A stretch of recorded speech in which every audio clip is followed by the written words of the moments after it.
Thanks, Dan. Mikel, hello, how are you? Hello, I'm good, thank you. Before we do the exciting stuff, can we talk about the team news, please? Yes. Any good news to bring Arsenal fans? Obviously, Declan Rice not seen in training.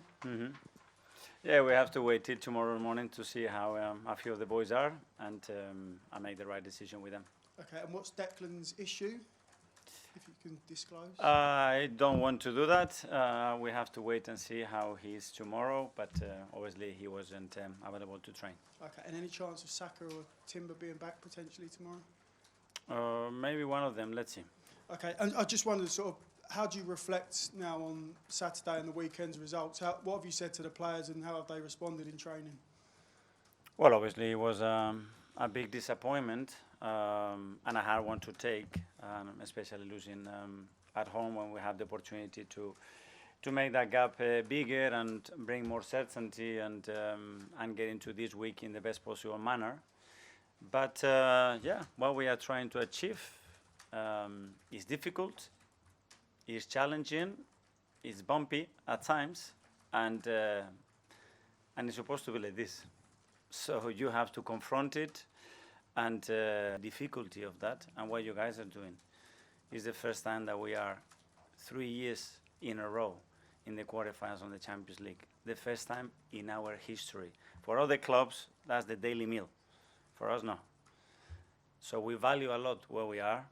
We have the opportunity tomorrow to go to the semi-finals.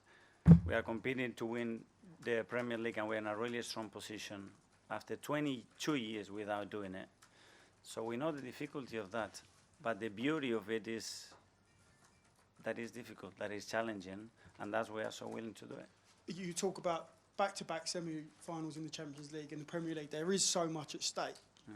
It sounds like it's going to be really hard just to get over, almost mentally, to get over the line. Once you do that, the mental challenge of doing it and achieving it can bring so much rewards down the line? Yeah, but there are things that we've done. I mean, I repeat myself, we haven't been in this position in the Champions League ever in our history. So we have overcome a lot of hurdles that they were here for 140 years. So the team is doing something incredible because it's never been done before. So yeah, we're going to go to the next step for sure. We have the ambition more than anybody else, and that's where the beauty lies on doing it. And we are there, and we are very, very close. Okay, what do you want from the team tomorrow in terms of performance and from the crowd? Because it feels like it was a little bit stressed on Saturday, so there is so much at stake, there's so much excitement, Champions League quarter-final. What would you like to say to the crowd and the players, really, about what you want?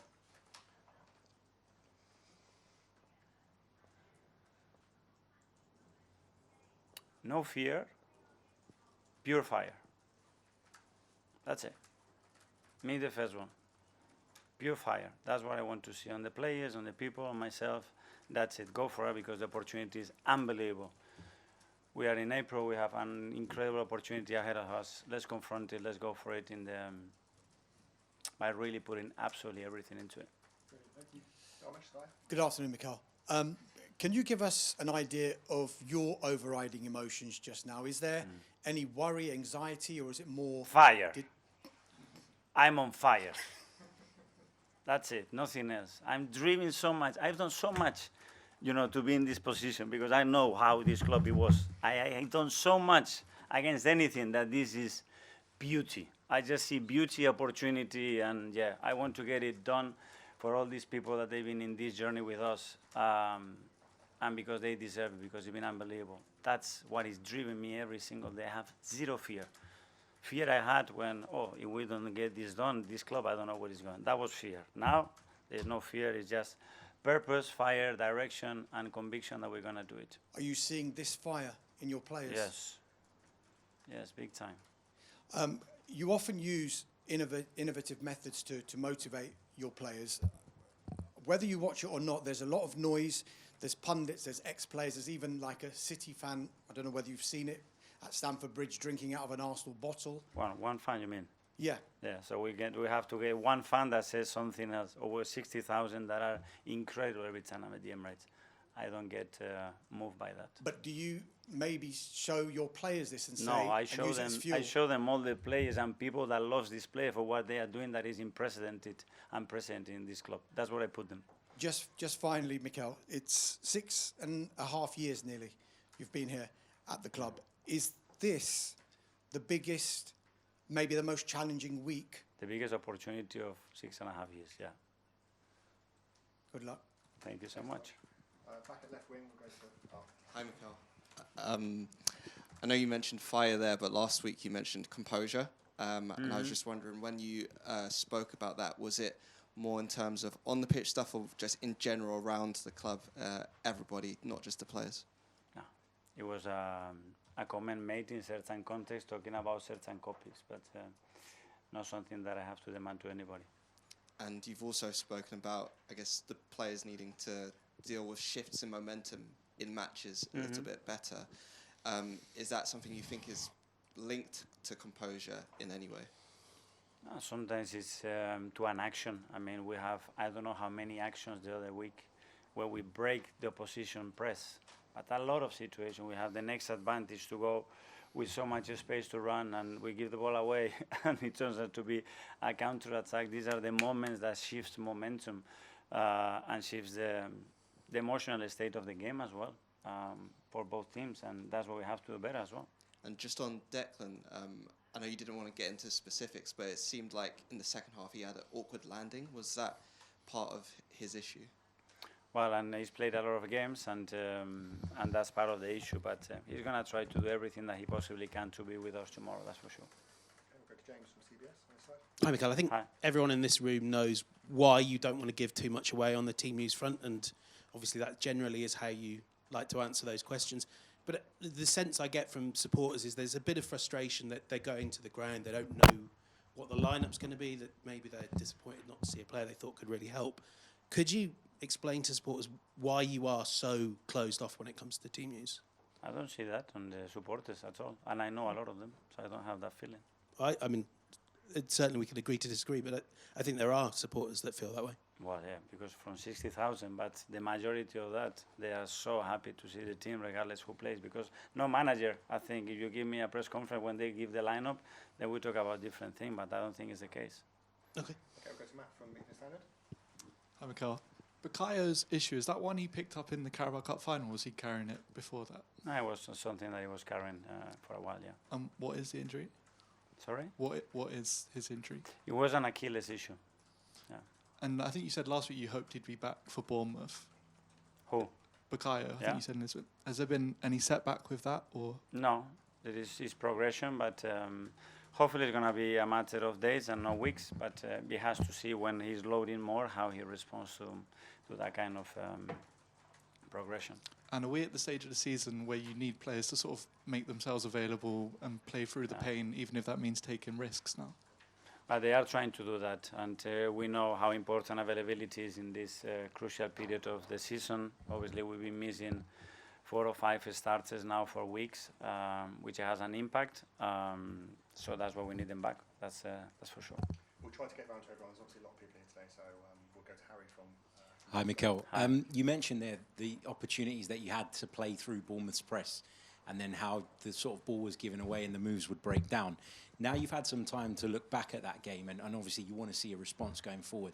How much of what you think the recent struggles have been are down to tactical approach versus player performance and the execution?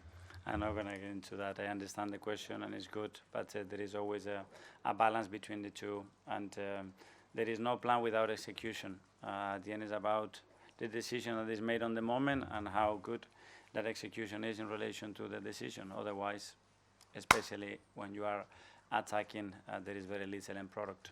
And you've mentioned that you're feeling sort of fire, and obviously your intentions going into Saturday were to help boost the atmosphere.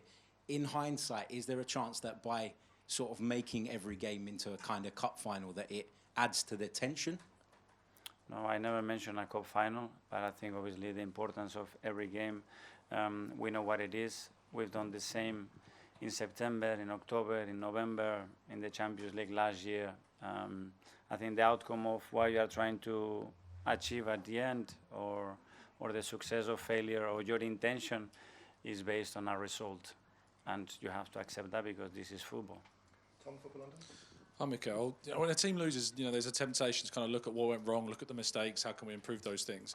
But is there also maybe an emphasis, instead of looking back on performances like against Bayern or Atletico and games where you've really dominated and done so well? And we talked last week about identity. So have you reminded the players really actually how good they can be? Yes, and I try to do that as much as possible, especially in moments when they need to see that, because the first reaction, as you mentioned, is to look at the negative things that we've done that didn't allow us to win the game, but again, reinforce them, what they've done so well for 9 months to be in this position. And obviously this is a big week with 2 huge games. Yeah. How challenging is it when you've got 2 huge games within that space of time to keep the focus on just the next one rather than both of them? Well, I mean, the first one is that big and that important to get into the semi-final of the Champions League again, that there is no time to find a space for the weekend, that's for sure. Ibrahim Bien. Hi, Mikel. Pep Guardiola mentioned that he's doing well this period of time because of the sun. Why is the opposite in April, especially for Arsenal? Why this period of time? Always there is. We love the sun as well, and especially. But then the sun, you have to win the games with the sun or no sun. September it was very sunny as well. Second. Mikel, hi, Mikel. You mentioned about being in the quarter-final for 3 years in a row for the first time. Have you felt the need to sort of remind the players a little bit about what they've already achieved? Because everybody's talking about the next few weeks and what they could do, but is it a useful moment to say to them, look how far you've come? No, but I think what I love as well about where we are is that there is no satisfaction about it, and you haven't asked me any questions like, congratulations, you're going to be in the Champions League next year. Now it's like we take it for granted. So I am assuming for the next 20 years, this club is going to be taking for granted this, that you are fighting for titles in April, and c'est fini. That's okay. But it's difficult to do it. And I do value a lot what the players are doing, that's for sure. Congratulations, you're going to be in the Champions League next year. I thought I should say that too. Thank you so much, man.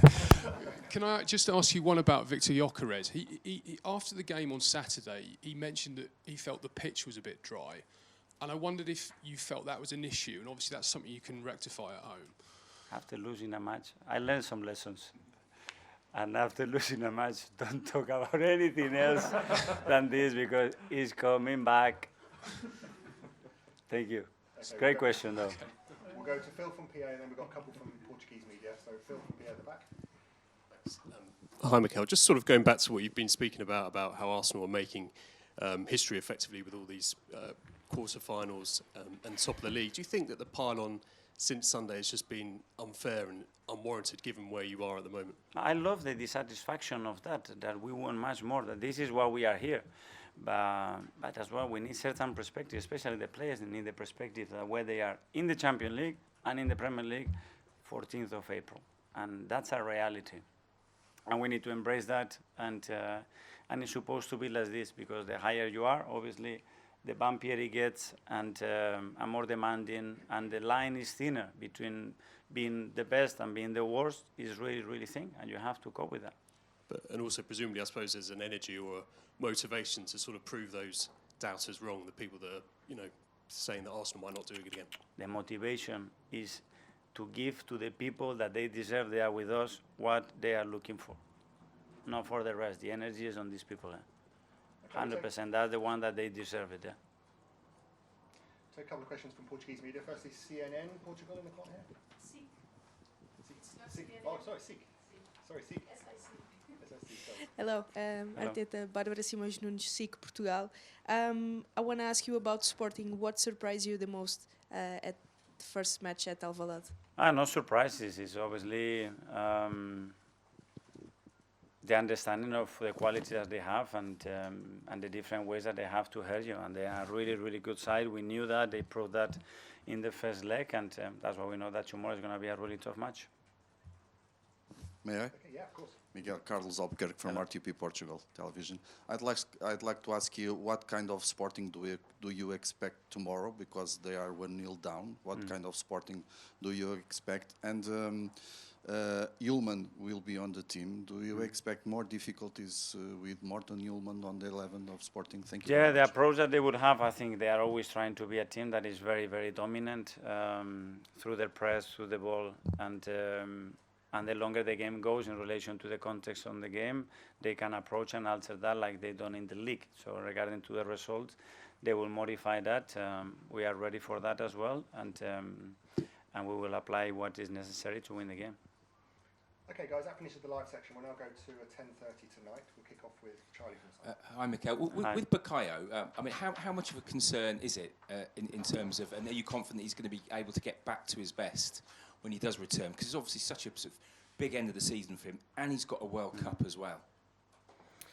Yeah, now it's been a few weeks, obviously, and he hasn't been able to train much. So he's not only be having him available, but in which condition. So we want him on the pitch as quick as we can. The moment that he can tolerate a load and the pain that he had, he will be available, and then we have to wait and see how much he can contribute. And how much of a frustration is it that you've got sort of 5 really key players, 5 or 6, sort of struggling at the moment with Yeah, fitness? it's very far from ideal. We mentioned that when you come to this stage, you need your best players in the best moment and everybody available, and it's not the case. But we've been through so much during the season with a lot of situations that we have overcome, and that's the spirit of the team. Okay, we don't have that. We have many other tools to achieve what we want, and we're going to give it a go.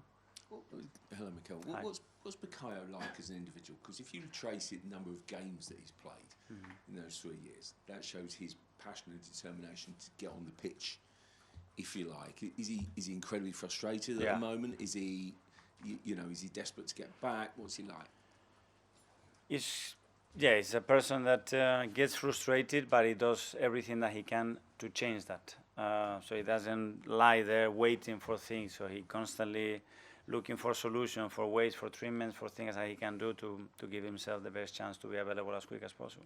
You have no fear, because when it's an Achilles issue, it can be a lingering thing, can't you? It's not an exact science, but you're confident that he plays, in the next few weeks. Yeah, well, every player now, to be fair, when it comes to this stage of the competition, with the amount of games that they played in the last few years, they have niggles. We really need to look after him. He does look after himself really well, and I'm sure we'll manage that in the right way. Hi, Mikel. Hi. On Friday, before the match, you said, bring your lunch, bring your dinner, get to the game early. And then obviously in the game, you're telling the fans to calm down. Earlier in the season, you said about, let's all jump on the fun boat after getting beat by Manchester United. Obviously, we've seen in a few games now, there's a lot of nervousness in the crowd, a lot of anxiety. In some ways, is this part of the problem in that when you're giving these messages out, It's how it's supposed to be. What do you mean? That is how it's supposed to be. That is difficult, and there are going to be bumps in the road, and it's not perfect, and we are not a perfect team, and we need to accommodate to that and try to demand in the moment what we believe is the best, and that's it. And the fans, they've been extraordinary with us along the way. That's what we are in the position that we are, thanks to them, for sure. And with Martin Zubimendi, he started 31 of the 32 league matches he's been in the squad. In terms of squad depth, you spent £250 million in the summer, and the whole argument was that you'd have the squad depth to rotate. Why in some areas is the rotation limited? For example, Norgard, he's only started, I think, 1 league game all season. So what's the rationale behind all of this? Well, there's been more rotation than I think any other team. So in some areas, there are less. I think that's the one particular one that you are mentioning, probably. Probably. Go to Ed. Hi, Mikel. After the game the other day, Pep Guardiola said that it's about the mindset, not the tactics. Do you think that Arsenal have got the mindset to get over the line this season? We have to prove that. We have proved that we have the mindset to do all the things that we've done up to this point. Now we have to show on the pitch that we have the mindset to that. That's what we have to prove to everybody, to ourselves. And in terms of the way that you've approached the last couple of days, given the history of everything in the past, have you changed anything that you've done to prepare for this game and how you're going to attack the last bit of the season with what you've learned in the last few years? Yeah, those learnings hopefully make you better and understanding what the players need, because every preparation of every game is different in relation to what the team needs and what the context is. Okay, last couple, Sam and then Gary. Hi, Mikel. Hi. Just back on Zubimendi. We all saw when he came in how good a player this guy is and how quickly he settled. It does seem from afar like he's been struggling a bit more in recent weeks. Do you agree with that, and what do you put that down to? Well, because obviously when you play that many games, to maintain the excellent level is almost impossible. I haven't seen a single player probably in the Premier League this season to be able to do that. So again, it's part of that journey as a player, and the shorter it is, the better. Do you get the sense that he's got the kind of mentality required to get through this particular moment? And yeah, because he's been so consistent, he's so intelligent, and because he demands himself more than anybody else probably. And finally to Gary. Mikel, you sort of mentioned on Saturday, you mentioned again today about breaking through the press and then misplaced passes. Do you sense that at times they've been a bit cautious in the last few weeks, and they're almost a bit nervous and cautious about attacking, and they're a bit more worried and perhaps playing the extra pass at times? There are moments that we have to speed up the game and be more efficient in the next action, and we haven't, that's for certain. There are 3 areas that are very well identified, especially when we play at home. What we need to do to create fire in the stadium is nailed, so easy to understand, and hopefully tomorrow we're going to see that. And I'm not going to tell you those 3 areas. I was going to say, what are the 3 areas? We will see them tomorrow. Thank you so much. Thank you guys.